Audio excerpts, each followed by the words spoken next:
राज्य का report card दिखा रहे हैं। रिपोर्ट कार्ड नीचे चल रहा है, 2 सीटें उत्तर प्रदेश में और वहां से लेकर पंजाब, तमाम जगहों की।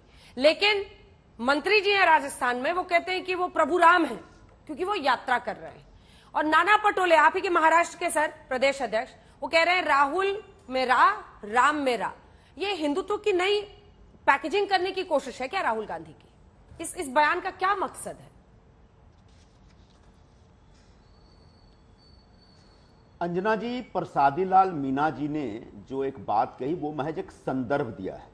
इसके ऊपर इतना हाय तौबा मचाने का कोई मतलब नहीं है। पूरी जो भारतीय जनता पार्टी परेशान हो गई कि राम की तुलना राहुल गांधी से कर दिया, राहुल गांधी की तुलना राम जी से कर दी, इतना भी ज्यादा उत्पात मचाने की जरूरत पटोले जी कह रहे हैं, संदर्भ था, उन्होंने संदर्भ कहा कि भाई राम ने भी बहुत बड़ी, आगे आता हूं, राम ने भी एक पदयात्रा की थी और पूरा कर ले, पटोले जी पे भी आता हूं। उन्होंने राम ने एक पदयात्रा की थी और रावण का सर्वनाश करने वो पैदल चल के गए थे। वैसे राहुल गांधी भी जो कन्याकुमारी से निकले हैं कश्मीर तक की पदयात्रा को, रावण रूपी कई बुराइयों का नाश करने के लिए निकले हैं। और वो एक बहुत ही तपस्वी अंदाज में, जो हमारे देश में पदयात्रा, तपस्या, इन सब चीजों का एक बड़ा महत्व है। ये हर तपस्या आपको बल देता, आपको शक्ति देता, आपको ऊर्जा देता, आपको प्रेरणा देता है। तो राहुल गांधी इस प्रकार के अच्छा, राम एक हमारे देश के आदर्श हैं। हर व्यक्ति को राम का अनुसरण करने का हक है। राम के जो मूल्य हैं, उन मूल्यों का पालन करना कोई पाप है क्या?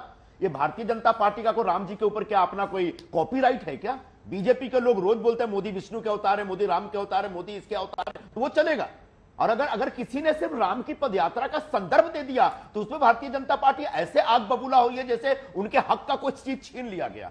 रह गई बात नाना पटोले ने सही कहा, जैसे भगवान राम के नाम में रा है, वैसे राहुल जी के नाम में भी रा है। और इस रा शब्द का एक अर्थ है, उसका एक महत्व है, और उस महत्व को कहीं ना कहीं हम जान रहे हैं, पहचान रहे हैं। लेकिन इसमें हिंदुत्व की पैकेजिंग ऐसा कुछ नहीं है। ये पदयात्रा एक बहुत बड़ा जनसंवाद कार्यक्रम है, ये बहुत बड़ा जनसंपर्क कार्यक्रम है। हाँ। एक क्रांतिकारी पदयात्रा हो रही है। हाँ। राहुल गांधी स्वतः एक इतिहास रच रहे हैं। इनको सिर्फ एक सनस्क्रीन दिखाई पड़ रहा है। रोज हजारों लोगों से संवाद कर रहे हैं, रोज हजारों मजदूरों से मिल रहे हैं, किसानों से मिल रहे हैं, छात्रों से मिल रहे हैं, महिलाओं से मिल रहे हैं, सबके दुख दर्द समझ रहे हैं, सबके इश्यूज समझ रहे हैं। उन लोगों के बीच उनके क्या क्या प्रश्न है, महंगाई का प्रश्न हो या बेरोजगारी का प्रश्न हो या किसानी का प्रश्न हो या उनकी नौकरी से जुड़े अलग अलग इश्यूज हैं, इन इश्यूज के ऊपर जोरदार ढंग से काम हो रहा है। और कोई व्यक्ति पिछले 41-42 दिनों से पैदल चल रहा है। हाँ। और पैदल 1000 किलोमीटर से ज्यादा चल गया है। उस व्यक्ति का भारतीय जनता पार्टी मजाक उड़े, इसका मतलब बीजेपी के पैरों के नीचे की जमीन खिसकी पड़ी है। कहां पे? अच्छा, हर पदयात्रा, हर क्रांतिकारी कार्यक्रम, हर अभियान का, संजय जी कहां पे खिसकी है?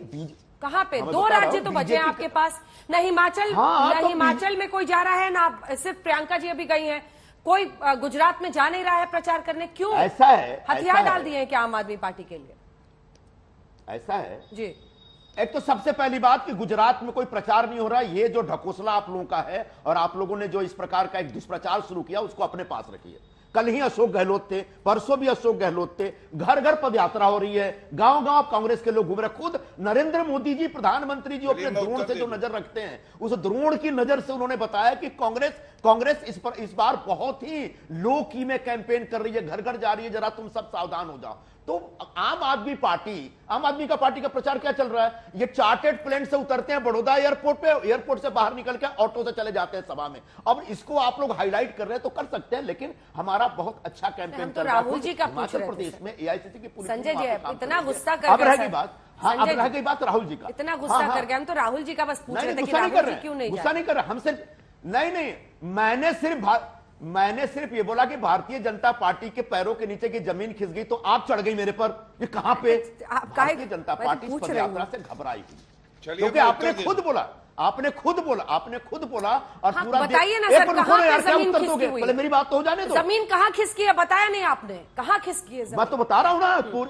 अरे मैं यही तो, पूरे भारतीय जनता पार्टी का दिमाग खराब हुआ पड़ा है कि भाई इस पदयात्रा में लाखों लोग जो राहुल गांधी के साथ चल रहे हैं, और जिस प्रकार से बड़े पैमाने पर भीड़ उमड़ रही है उनसे मिलने के लिए, उनसे बात करने के लिए, उससे भारतीय जनता पार्टी की जमीन हिली पड़ी है, खिसकी पड़ी है। अब कहां खिसकेगी ये आगे जाके समझ में आएगा आपको।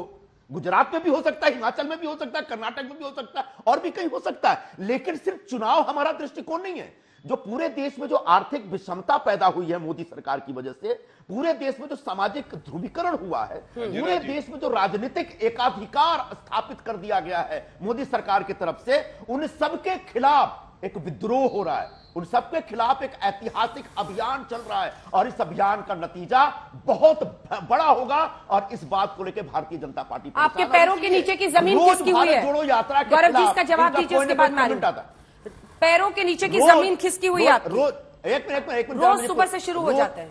हाँ, एक मिनट अंजना जी, जरा एक और बात कर दो। गौरव जी एक सेकंड, अभी जो परसों बीजेपी